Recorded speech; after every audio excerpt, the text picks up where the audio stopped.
Our first reader is Blanca Torres.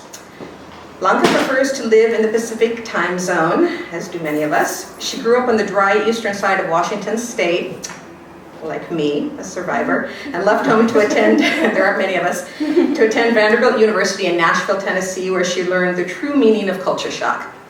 She has worked as a reporter for several newspapers in places like Kansas City, Fort Worth, Texas, Seattle, Baltimore, and now San Francisco, where she writes for the San Francisco Business Times.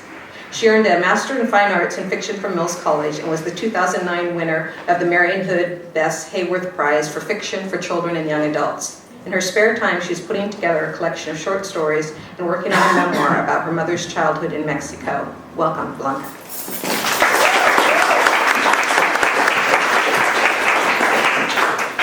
Hello, everyone. I just want to thank everybody who's here tonight. It's just lovely to see all of you in this room. I was actually a little worried, but I'm just feeling the energy and the love, and I just thank you all for being here. And I want to thank my writing group for being there for me for these last 3 years, your support, your feedback, your friendship. Everybody needs someone to say, shut up and write, or no, you don't totally suck. So that's what my writing group has been for me. And I look forward to buying all of our books one day and continuing to read your work. And if we don't have book deals in the next few years, I'll just start a publishing house and make it happen. So. Okay, so my piece tonight is from a short story tentatively called People in This Country. Okay. My grandmother invited Joaquin and me over for dinner again. She wants us to come over at least once a week, but Joaquin often makes excuses and cancels abruptly. This outrages our grandmother, who insists that she has a God-given right and responsibility to feed us.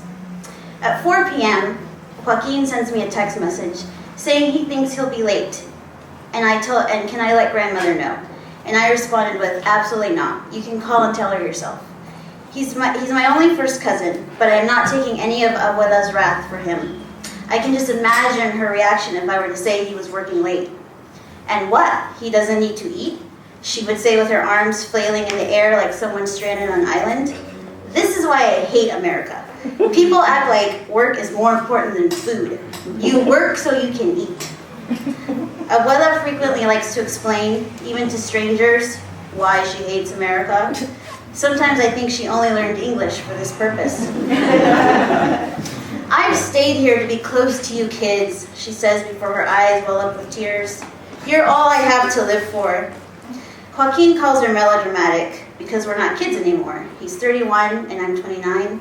He tells her he would visit her at least once a year if she moved back to Mexico, but only to a resort town like Cabo or Puerto Vallarta. She gives him a stern look when he says this. Ay, mijo, she responds, you would miss me too much.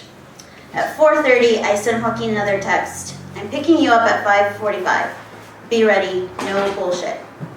I arrive in front of Joaquin's apartment and honk the horn twice. He was waiting in the lobby wearing a sweatshirt with the hood pulled over his head and his hands stuffed in the pockets. What's with you? I asked when he opened the door and climbed in. What do you mean?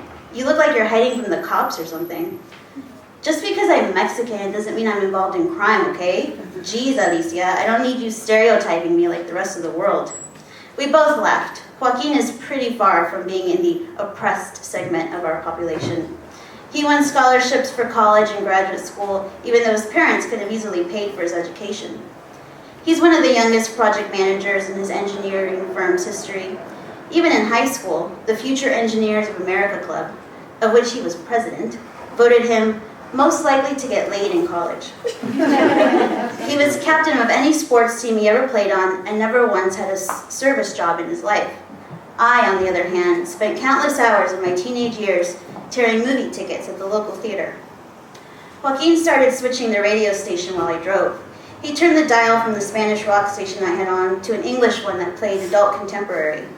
The song Round Here by the Counting Crows came on, and he began humming along to the melody. I know it's old, but I just downloaded this album onto my iPod, he said as if he had done something noteworthy. We approached the stop sign. Oh my God, I said, turning to face him. You're dating a white girl. Because I downloaded Counting Crows. Joaquin, I whined. Grandma's going to pretend to jump off the roof when she hears that. Don't say anything. She's not my girlfriend. We just started going out. When? I don't know, he stuttered. Of course you know. How long? I tried to keep my eyes on the road, gripping the steering wheel tightly. Maybe 2 months? Joaquin sounded like a puppy, whimpering. How white is she? You mean, what does she look like? I nodded. She has light brown hair and green eyes. Oh, come on, Joaquin said. If she were Mexican, grandmother would be thrilled I was dating a light-skinned girl with pale eyes. Just because she's white, it doesn't count. That doesn't make any sense. It's not about skin color, I said before turning into grandmother's driveway. She just wants you to keep it real. Keep it real? What does that even mean? Look, I'm not going to say anything because I'd just rather not ruin our dinner tonight. Abuela opened the door before we had a chance to ring the doorbell. I could tell she had been watching for us from the front window. She stretched out both arms and hooked each of our necks with the crook of her elbows. My babies, she said as she planted a kiss on each of our cheeks. Aren't you happy now that you're with Grandma? We both nodded our heads obediently, the way our parents instructed us when we were children. Abuela had a habit of referring to herself in the third person. Doesn't Grandma make the best chile verde? Doesn't everyone love spending Christmas at Grandma's house? Doesn't Grandma love you more than anybody? Yes, Abuela. Yes, Abuela. Yes, Abuela. She never seemed to notice that our answers were completely rehearsed. We walked into grandmother's living room on our way to the dining room. The living room walls were covered with 8x10s of each year of our grade school photos. There was a collage of black and white family portraits of grandmother, our late grandfather, and my mother and Joaquin's father as children. On an opposite wall were pictures of Joaquin with his 2 parents, and me and my mother, and then pictures of me with Joaquin's family, where I looked like the daughter they never had. My parents divorced when I was 3, and soon after, Joaquin's parents invited me to practically everything they did to save me from what they called potential negative impacts of growing up with a single mother. They said they wanted to expose me to a normal family, as if there were anything normal about Joaquin being the most spoiled kid I ever met in my life. I made enchiladas, mole, and tamales, grandmother said. I hope it's enough for you. I know you can't get enough of grandma's cooking.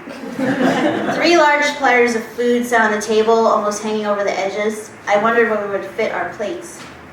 We sat down and Joaquin started making tall piles of food on his plate. I shook my head after he served himself a second helping of rice. And you said you didn't want to come. What? Quipped grandmother. Nothing, Joaquin said before I could respond. So, Grandma, how are your rose bushes doing this time of year?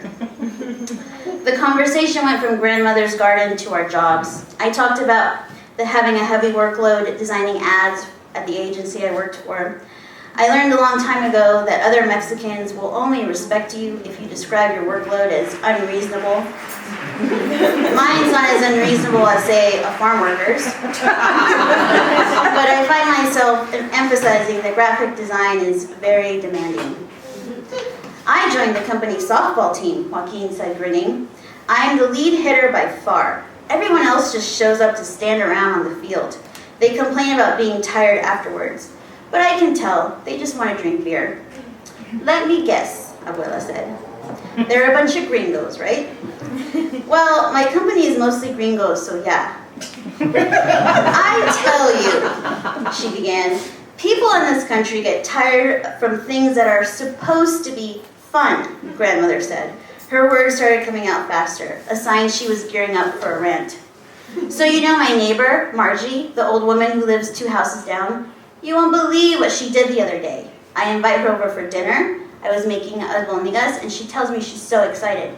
Then the night she's supposed to come over, she knocks on the back door, and I tell her to just come in because I was heating up tortillas. And what does she do? She walks in with her dog. Can you believe it? She brought her giant black lab in here, slobbering all over my linoleum. I was so shocked, I almost burned my finger on the goma. She walks in like nothing, and I say to her, Marjorie, I invited you, not your dog. So get that filthy animal out of my house. She was totally surprised and said, he's not filthy, he sits at my feet whenever I eat. Finally, she leaves, and I expect her to come back alone, but she didn't.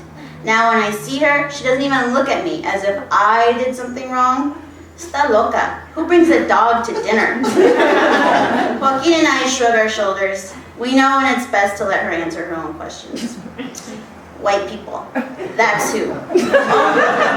Only white people would think that's okay. They have no respect. I've been telling you this your whole lives. We nodded in unison.